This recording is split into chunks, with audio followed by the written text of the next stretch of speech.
नमस्कार दोस्तों, आज हम गुना और वर्ग निकालने का एक अलग ही ट्रिक सीखने वाले हैं। जी हाँ, जिसमें दोनों चीज समाहित है, मतलब एक ही नियम से हम दोनों चीज करने वाले हैं। इसके लिए आपको आज की वीडियो को बहुत ध्यान से देखना है। जैसे देखिए, वर्ग निकालने का नियम मैं आपको सिखाऊंगा, लेकिन ये कुछ अलग नियम है।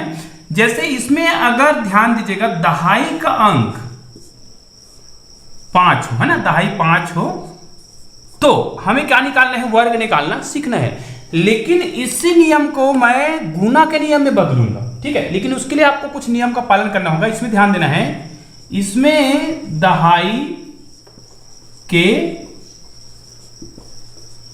अंकों का जो योग है वो 10 आना चाहिए, ठीक है। और इकाई के जो अंक है वो क्या होने चाहिए?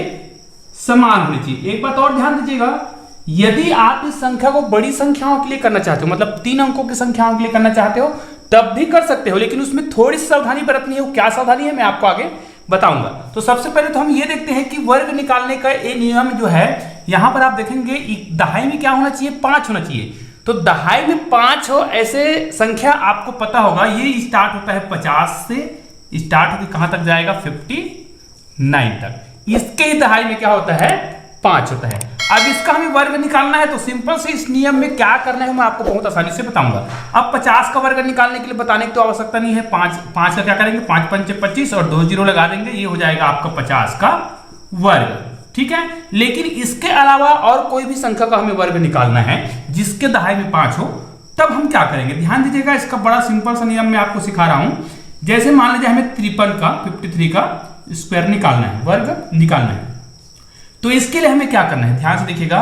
सबसे पहले जो इकाई में जो भी संख्या दिया रहेगा उसका आप वर्ग कर दीजिए, और यदि ये 1 अंकों का है तो आपको क्या करना है? 1 जीरो लगा देना है। ये हो गया 2 अंकों को बनाने के लिए। अब यहां पर जो संख्या प्राप्त करने के लिए ये जो संख्या दिख रहा है, ध्यान दीजिएगा 5, इसको हमें क्या करना है? वर्ग कर देना है, मतलब 2 बार गुना कर देना है, और इसके वर्ग में इकाई की संख्या को जोड़ देना है। बड़ा सिंपल सा नियम है। तो 5 पंचे 25 और 25 और 3 कितना हो गया? 28। ये आपका वर्ग निकल गया, हो गया, और कुछ भी नहीं करना है। अगर आप आगे संख्या को बढ़ाते हैं, मान लीजिए हम क्या करते हैं? 55 का करते हैं। 55 का हमें वर्ग निकालना है, तो हम क्या करेंगे? 5 पंचे 25, ये देखिए इकाई के अंक से हमने क्या कर दिया? इकाई के अंक को हमने क्या कर दिया? वर्ग कर दिया, यहां पर लिख दिया। अगर 1 अंकों का है तो हमें 0 लगा देना है, लेकिन अगर वो 2 अंकों का है तो कोई दिक्कत नहीं है। अब हमें क्या करना है? यहां पर 5 का हमें वर्ग करना है, और इसमें जो संख्या है ना, इकाई में जो संख्या है उसको जोड़ देना है। 5 पंचे 25 और 25 और 5 कितना हो गया? 30। तो ये देखिए कितने आसानी से हम इसका वर्ग निकाल पा रहे हैं। आगे भी आप कर सकते हैं। जैसे मैं और किसका निकालना चाहूं, मान लीजिए 59 का ही निकालना चाहूं, 59 का, तो क्या करूंगा? 9 या 81 हो जाएगा, है ना। उसके बाद इसका हमें क्या करना पड़ता है? वर्ग करना पड़ता है। 5 पंचे 25 सीधा कर रहा हूं, ये हो गया 5 पंचे 25, और 25 में आपको क्या जोड़ना है? 9 जोड़ना है। तो 25 और 9 कितना हो जाएगा? 34 हो जाएगा। तो ये हो गया आपका वर्ग।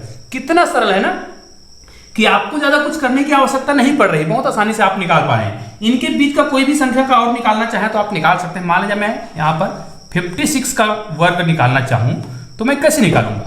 6 का वर्ग करूंगा तो क्या हो जाएगा? 6 का 36 होगा। 2 अंक क्वालिटी डिजिट है। अब देखो इसमें क्या करना है?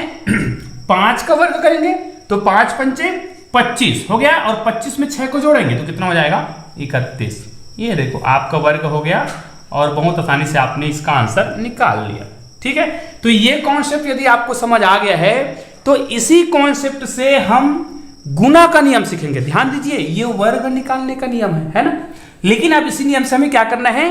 गुना करना सीखना है। तो ध्यान दीजिए, मैं आपको यहां पर इसके बेसिक को पहले समझा देता हूं कि यहां पर हो क्या रहा था, ठीक है। यहां पर किसी एक का उदाहरण ही मैं समझा देता हूं, इसको मैं मिटा देता हूं। ये देखिए, मान लीजिए मैं यहां पर किसी एक संख्या का बात करता हूं, मान लीजिए 54 की बात करता हूं। अगर मैं 54 का स्क्वायर निकालता हूं तो मैं क्या करता हूं? 4 चौक 16 करता था, और 5 पंचे यहां पर 25, और 25 में 4 को मैं जोड़ रहा था इकाई अंक को, और यहां पर लिख रहा था, तो कितना हो गया? 29। लेकिन मैं इनको गुना के नियम में अप्लाई करना चाहता हूं, तो मैं इसको क्या लिखता? ध्यान दीजिएगा, आप इस नियम को यदि आपने सीख गया ना, तो आप बहुत ही आसानी से गुना करना भी सीख जाओगे। ये देखिए, अब वर्ग निकालने का मतलब उसी संख्या को 2 बार गुना करना ही तो होता है ना। अब देखिए इनमें, आप देखिए दोनों संख्याओं का योग हमेशा कितना आएगा? 10 ही आएगा इस नियम के तहत, ठीक है। अब इकाई की संख्या क्या होगा, बराबर होगा।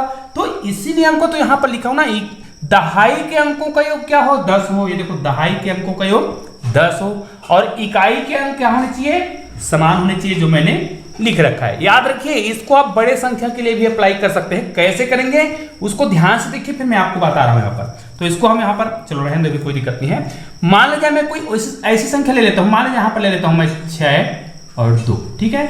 और यहाँ पर देखिए मैंने क्या बताया है, इकाई की जो अंक है वो क्या होने चाहिए, समान। तो यहाँ पर मैं 2 ले लूंगा, लेकिन दहाई के संख्याओं का योग 10 होना चाहिए। तो यहाँ पर 6 है तो यहाँ पर क्या लूंगा, 4 लूंगा, ठीक है। अब इसका मुझे गुना करना है, तो मुझे गुना नहीं करना पड़ेगा, बस मुझे उत्तर लिखना है फटाक से। तो मैं क्या करूंगा, 2 दूनी क्या हो जाएगा, 4 हो जाएगा। 4 एक अंकों का है तो हम यहाँ पर 0 लगा देंगे। उसके बाद क्या करना है, इन दोनों संख्याओं का मुझे क्या करना है, गुना करना है। तो 6 चौक 24 और 24 में आपको जो इकाई में अंक है उसको जोड़ना है। तो 6 चौक 24 और कितना हो गया, 2 26 होगा। ये आपका आंसर है, आप गुना करके देख लीजिए। बहुत ही सिंपल, आप मन में कर सकते हैं। मान लीजिए मैं ऐसी कोई और संख्या लेता हूं, मान लीजिए यहाँ पर मैंने 7 लिया और 4 लिया, ठीक है। तो यहाँ पर संख्या क्या आएगा, 3 आएगा और 4। क्यों, क्योंकि इन दोनों का योग क्या आना चाहिए, 10 आना चाहिए। तो हमने 7 और 3 लिया दहाई में, और इकाई की अंक जो है समान होनी चाहिए। इसका वर्ग मुझे निकालना है, सॉरी गुना करना है, मुझे वर्ग नहीं निकालना है, गुना करना है। तो क्या करूंगा, 4 चौक 16 करूंगा, हो गया। और 7 या 21, और 21 में कितना जोड़ना है, जो इकाई में संख्या है ना, इकाई में जो संख्या है उसको क्या करना रहता है, जोड़ना रहता है। तो 7 या 21, 21 और 4 कितना हो गया, 25। आपका आंसर आ गया है। उम्मीद है आपको ये 2 उदाहरण से ही समझ आ गया होगा। अब इसी को मैं 3 अंकों के लिए भी अप्लाई कर सकता हूं। तो चलो इसी को मैं 3 अंकों में आपको अप्लाई करके दिखा रहा हूं। इसको मैं मिटा देता हूं इधर। अब ये तो समझ आ गया होगा। तो ये देखिए, यहां पर हम गुना करना चाहते हैं इसको, इसी को हम 3 अंकों के लिए करना चाहते हैं, ठीक है। 3 अंकों में कैसे अप्लाई करें, तो आपको ध्यान ये देना होगा कि जब हम 3 अंकों के लिए इसको अप्लाई करें तो इकाई और दहाई की संख्या बराबर होनी चाहिए। यहां पर केवल इकाई बराबर हो रहा था, तो आप 3 अंकों की संख्या ले रहे हैं तो इकाई और दहाई की अंकों का जो संख्या है वो बराबर हो, और उसमें जो सैकड़ा होगा, मान लीजिए यहां पर मैं लेता हूं 611। ध्यान दीजिए, तो इनके संख्याओं का योग है ना, यहां इनके संख्याओं का योग, सैकड़ा का जो संख्या का योग क्या होना चाहिए, 10 होना चाहिए। तो मैंने 611 को गुना किया 411 से। अब समझ आ गया ना, यहां पर इकाई और दहाई के संख्याओं का जो संख्या क्या होनी चाहिए, बराबर होना चाहिए, और ये जो सैकड़ा में जो संख्या दिख रहा है उसका योग 10 होना चाहिए। देखो हमने 3 अंकों के लिए भी इसको अप्लाई किया है। अब इसका आंसर कितना आएगा, ध्यान दीजिएगा। इसको हल करते समय आपको एक सावधानी बरतना है, आपको 3 डिजिट में लेना होगा, है ना। तो इनको हमें 3 डिजिट में लेना है। देखो 11 गुणा 11 करते हैं तो 11 गुणित 11 कितना आता है, 121। तो ये तो 3 डिजिट में है, मतलब कोई दिक्कत नहीं है। तो यहां पर आ जाएगा 121। लेकिन हमको 6 गुणित 4 को भी 3 डिजिट में लेना है, लेकिन ये कैसे संभव होगा, तो करके देखते हैं।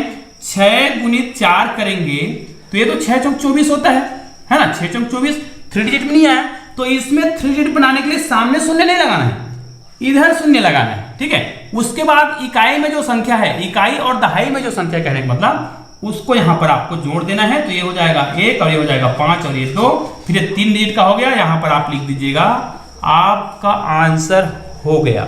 तो देखो कितना सरल है ना नियम, और इस प्रकार के नियम को सीखते रहना चाहिए, क्योंकि गणित ऐसा अथाह सागर है जिसमें आप जितना गोता लगाएंगे ना वैसे ही सीखने को आपको मिलता रहेगा। तो इसलिए इस प्रकार के ट्रिक मैं लाते रहता हूं, नया नया ट्रिक लाते रहता हूं, जिसे आप लोग देखते हैं और इसको आप अपने बच्चों को जरूर सिखाया करें। देखिए एक और उदाहरण देता हूं मैं 3 डिजिट वाला। मान लीजिए हम यहां पर कोई संख्या ले लेते हैं, चलो 8 ले लेते हैं, और यहां पर ले लेते हैं 12 ले लेते हैं, ठीक है। तो यहां पर कितना आएगा, 212 आएगा, क्योंकि यहां पर जो संख्या है वो बराबर होनी चाहिए, और इन दोनों का योग कितना होना चाहिए, 10, ठीक है। तो ये देखिए इसका आंसर कितना आएगा, 12 गुणित 12 करेंगे तो ये हो जाएगा 144 हो जाएगा। 3 डिजिट का मैंने बोला था, 3 डिजिट ऑलरेडी है तो 3 डिजिट कर देंगे। अगर 3 डिजिट का नहीं होता तो सामने 0 लगाते, ठीक है। अब देखिए इनको गुना करना है, 8 गुणित 2, तो 8 गुणित 2 करेंगे तो 8 गुणित 16 ही हो रहा है, और मैंने बोला था 3 डिजिट का होना चाहिए, तो इसके लिए हम यहाँ पर शून्य लगाते हैं। और ये जो इकाई और दहाई में जो संख्या है, मतलब कौन सी संख्या, 12, उसको यहाँ पर जोड़ना रहता है। आप इसको जोड़िए तो क्या आएगा, 2 और 6 एक 7, और ये हो जाएगा। तो आपका आंसर हो गया 172 और 144, ये आपका आंसर है।